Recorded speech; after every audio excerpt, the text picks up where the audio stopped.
দিন কয়েকের জন্য বাইরে গেছিলাম, তো গাছেদের জন্য কি ব্যবস্থা করে গেছিলাম সেটাই আজকে আমি দেখাবো। দিন কয়েকের জন্য বাইরে যাচ্ছি, এই গাছেদেরকে নিয়ে খুব সমস্যা হয়। এতে তো জল লাগে, জল দেবার লোক না থাকলে খুব মুশকিল। এই যে আমি গামলার মধ্যে সব টবগুলো করে আর কিছুটা জল দিয়ে রেখে গেছি, এখানে জল দিয়ে রেখে গেছি, দেখি এসে কীরকম থাকে।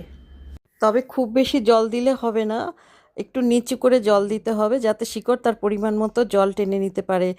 ঘুরে আসার পরে দেখলাম কোনো গাছের কিন্তু কোনো ক্ষতি হয়নি, বরং নিচ থেকে জলটা পাওয়াতে মানে শিকড়গুলো ভালো জল ঠিকমতো জল পাওয়াতে গাছগুলো কিন্তু খুব সুন্দর তরতাজা ছিল। একটা গাছেরও কোনো ক্ষতি হয়নি, কোনো গাছ মরে যায়নি, কিচ্ছু হয়নি। বেশি জল পাওয়া বা কম জল পাওয়া তার সেরকম কোনো ব্যাপার হয়নি। প্রত্যেকটা গাছ সবুজ পাতা দিয়েছে এবং বেশ তরতাজা হয়ে গেছিলো। আরেকটা জিনিস দেখাচ্ছি, এই যে কি সুন্দর সবুজ সব পাতা। এই যে এটা হচ্ছে পালং শাক। এই পালং শাকটা কিন্তু আমি বাজার থেকে পালং পাতা আনার পরে সে গোড়াটা কেটে বসিয়ে দিয়েছিলাম যে আরেকটা টবে। হ্যাঁ, আমার তো ছোট জায়গা, ছোট ছোট টবে করেছি, কিন্তু কি সুন্দর পালং শাক হয়েছে। এগুলো সব জলের মধ্যেই রেখে গেছিলাম, আমি জাস্ট গোড়াটা বসিয়ে দিয়ে গেছিলাম।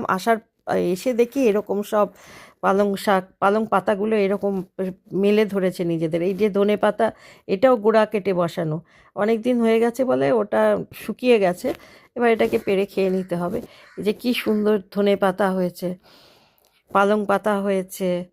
মানে এটা হচ্ছে একটা আসামের লাই শাক, এটাও প্রায় 2 মাস হয়ে গেছে এইভাবে রয়েছে। এটা কিন্তু রুট ছিল না, এমনি এমনি গোড়াটা কাটা ছিল, তাও মাটিতে বসিয়ে দিয়েছিলাম, এখনও কিন্তু সেইভাবেই রয়েছে। আর পালং শাকটা তো মানে অসাধারণ, মানে এত সুন্দর হয়েছে না পালং শাকটা।